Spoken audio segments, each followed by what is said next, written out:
Bismillahirrahmanirrahim. Assalamualaikum warahmatullahi wabarakatuh. Hari ini kita akan mulai pembelajaran fisika dasar dengan nilai 2 SKS. Capaian pembelajaran mata kuliah atau CPMK yang akan didapatkan oleh mahasiswa itu ada dua. Yang pertama adalah CPMK 01, di mana mahasiswa mampu menjelaskan konsep-konsep dasar fisika, termasuk kinematika, dinamika, energi, momentum, hukum Newton. Juga nanti kita akan mempelajari tentang gravitasi, mekanika fluida, dan termodinamika. Kemudian ada yang kedua atau CPMK 02 itu, di mana mahasiswa akan mampu menganalisis masalah fisika dengan menggunakan pendekatan matematis dan menyelesaikannya secara kuantitatif. Metode pembelajaran yang akan diterapkan itu adalah presentasi dari saya, kemudian ada konsep contextual learning. Di sini mahasiswa akan diberikan pertanyaan yang berhubungan dengan materi untuk kita diskusikan, dan jika ada yang sukarela menjawab akan mendapatkan nilai tambahan. Kemudian ada problem based learning ya. Di sini mahasiswa akan diberikan soal yang harus diselesaikan dalam perkuliahan atau dilakukan mandiri ya sebagai tugas, dan akan dilakukan evaluasi terhadap hasil dan jawabannya. Materi perkuliahan terdiri dari 14 kali pertemuan dan 2 ujian ya, di mana sebelum ujian tengah semester itu adalah pengukuran dan satuan. Hari ini kita akan bahas, kemudian sifat dan operasi vektor ya, pekan depan, kemudian ada gerak satu dimensi dan dua dimensi, juga akan kita mempelajari tentang hukum Newton dan penerapannya, usaha dan energetik, juga energi potensial dan konservasi. Setelah itu kita lakukan ujian tengah semester, di mana sifat ujiannya adalah esai. Teman-teman menjawab dengan selembar kertas yang akan saya berikan, dan akan saya nilai, koreksi, dan akan saya berikan hasil evaluasi dari jawaban ujiannya. Kemudian pertemuan 9 kita membahas momentum linier, kemudian ada dinamika rotasi, kita akan pelajari gravitasi, gelombang, mekanika fluida, temperatur dan teori kinetik gas, dan juga termodinamika ya. Ini juga setelah itu kita akan melakukan ujian akhir, sifatnya sama, esai, di selembar kertas, nanti akan diberikan kembali dan hasil evaluasinya. Sistem penilaian di sini ada kehadiran 10%, nilainya akan dikurangi jika kehadirannya kurang dari 75%. Kemudian tugas itu ada 30%, itu aktivitas individu dan juga diskusi kelompok nantinya. Ini dalam sistem kita jumlah 40% ya, dinamakan sebagai formatif. Kemudian ada UTS ya, bentuknya esai, dan UAS masing-masing 30%.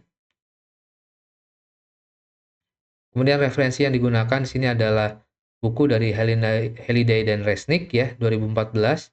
Itu Fundamental of Physics ya, 10th edition ya, dari Wiley, Amerika. Juga ada Serway and Jewett 2014 ya. Judulnya adalah Physics of Our Scientists and Engineer 9th edition ya, dari Amerika juga. Di sini terbitan tahun 2014.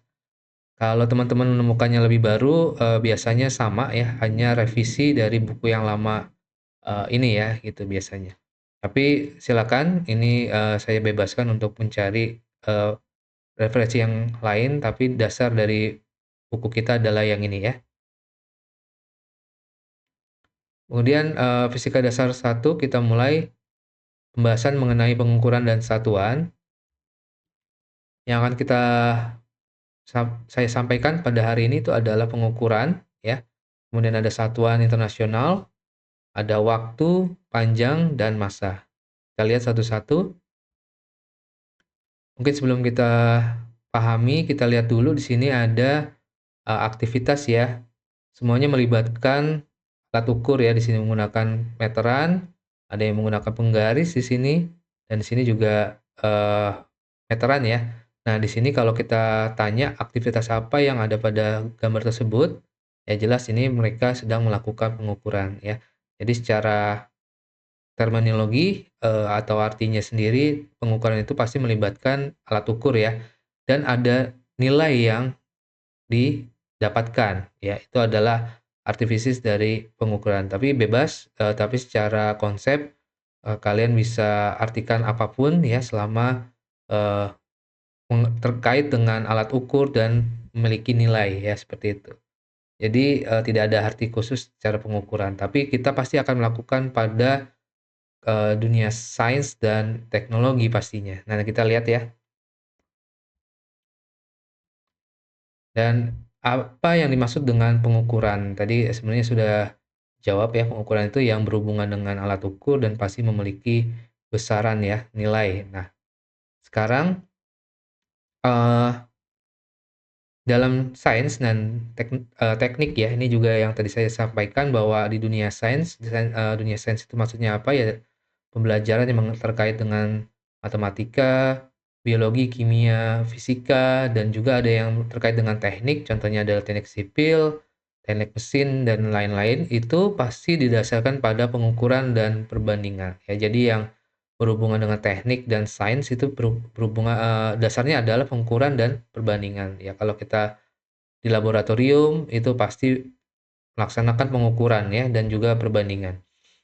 Di matematika juga gitu ya, ada perbandingan dan pengukuran, tapi jarang dilakukan pengukuran, tapi lebih banyak perbandingan biasanya di matematik. Nah, oleh karena itu, kita memerlukan aturan tentang bagaimana sesuatu diukur dan dibandingkan ya. Kalau tidak ada aturan, ya bagaimana kita menentukan, misalkan apakah batu itu dimensinya apa nih? Kita mau tahu apa? Berat. Berat satuannya apa? Ya. Terus apakah antara dua benda itu, bisa diukur atau tidak gitu ya. Nah, untuk itu kita perlu aturan yang jelas terkait pengukuran dan yang bisa dibandingkan, seperti itu. Nah, apakah standar dalam suatu pengukuran? Ya, adakah standar dalam suatu pengukuran? Ya, ini pertanyaannya ada nggak standarnya ya dalam suatu pengukuran? Kita lihat ya di sini. Ya, pada tahun 1971 itu diadakan konferensi untuk menetapkan 7 satuan sebagai satuan dasar. Nah, teman-teman pasti ingat ya, ini pelajaran SMP atau SMA gitu ya. Ini pasti akan pernah dipelajari di fisika ya. Sehingga membentuk dasar dari sistem satuan internasional atau Sisteme International de Unité. Ini bahasa Prancis yang artinya disimbolkan sebagai SI ya. Ini pasti pernah dengar ya, satuan standar SI. Nah, ini sebenarnya dalam bahasa Prancis ya, SI itu sebenarnya bahasa Prancis. Oke. Nah, kita lihat ini teman-teman pasti juga pernah ingat itu ada 7, itu adalah besaran waktu itu adalah detik ya, simbolnya S, panjang itu meter, ingat waktu itu detik ya, bukan menit, bukan jam, ya tapi detik. Panjang juga bukan sentimeter, bukan kilometer, tapi adalah meter ya, simbolnya adalah M. Massa kilogram, besarnya kg, arus listrik adalah ampere, A, suhu itu adalah Kelvin, K besar ya, jumlah zat itu adalah mol, ditulisnya simbolnya juga mol. Intensitas cahaya kandela itu adalah, CD tulisannya ya. Ini adalah simbol dari, 7 satuan dasar yang akan kita pakai. Nah, kemudian kalau teman-teman pernah tahu ya satuan kecepatan itu apa? Kecepatan itu kan rumusnya adalah, perubahan panjang terhadap atau perubahan jarak terhadap waktu ya. Berarti kalau kita jadikan satuan adalah meter per second dan itu di luar dari satuan standar ya. Nah, artinya apa? Di luar itu maksudnya apa? Nah, kita lihat di sini ya.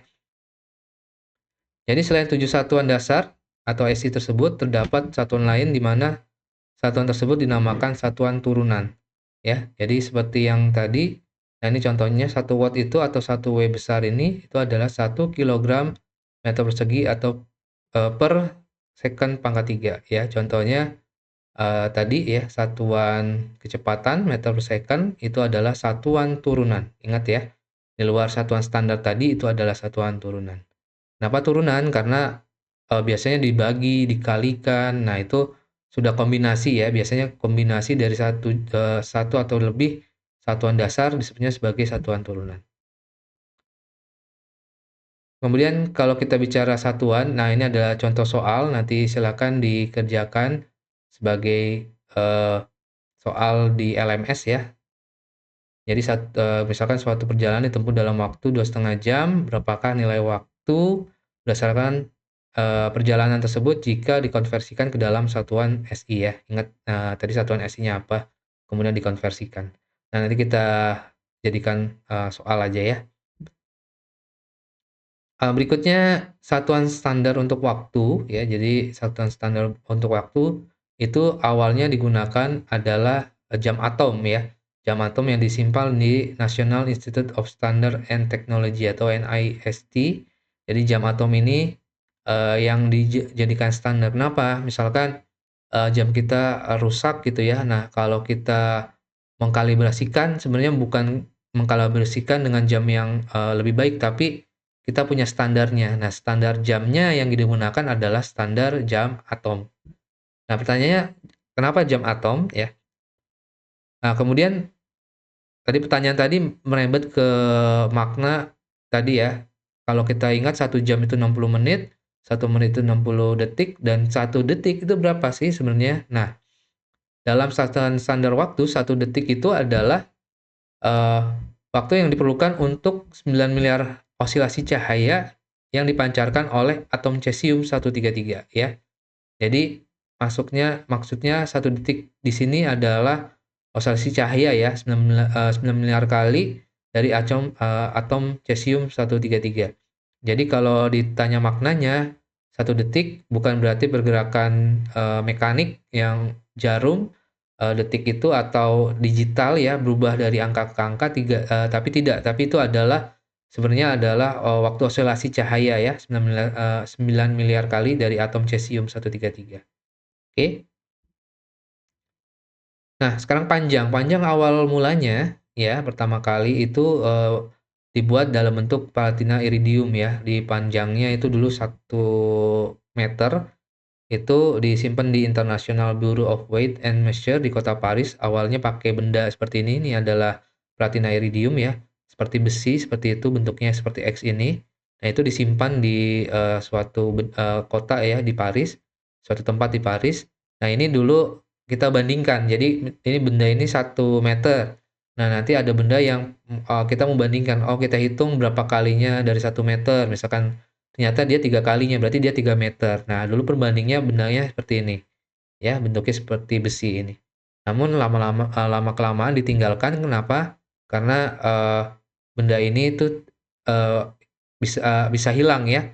Kalau ini tidak disimpan dengan baik pasti akan hilang. Walaupun sebenarnya benda ini dibuat dari platina iridium ya, yang bahannya itu tidak mudah berkarat dan awet sebenarnya, tapi digantikan dengan konsep yang lain karena ini akan bisa hilang nantinya ya. Kalau dicuri atau apapun ya, pastinya nanti tidak akan ada pembanding lagi gitu ya. Nah, untuk itu ada standar panjang yang kedua, itu adalah yang meter yang kita tahu sekarang itu adalah sebenarnya adalah panjang jalur ya, yang ditempuh oleh cahaya di dalam ruang hampa ya selama waktu sekian ya. Jadi meter yang kita pahami itu sebenarnya adalah sama dengan panjang jalur yang ditempuh oleh cahaya dalam ruang hampa. Dalam waktunya dihitung selama sekian detik. Nah, itu ya maknanya. Jadi ada satuan meter yang lain itu adalah ini ya. Jadi nanti kalau ada soal terkait satuan standar meter itu sebenarnya diambil dari panjang jalur cahaya itu berapa detik ya, yang dihitungnya berapa detik, dan ada juga yang tadi yang di awal adalah benda yang platina iridium, tapi itu sudah ditinggalkan. Nah, kemudian massa, massa benda itu atau satuan massa itu sendiri awalnya adalah benda seperti ini ya.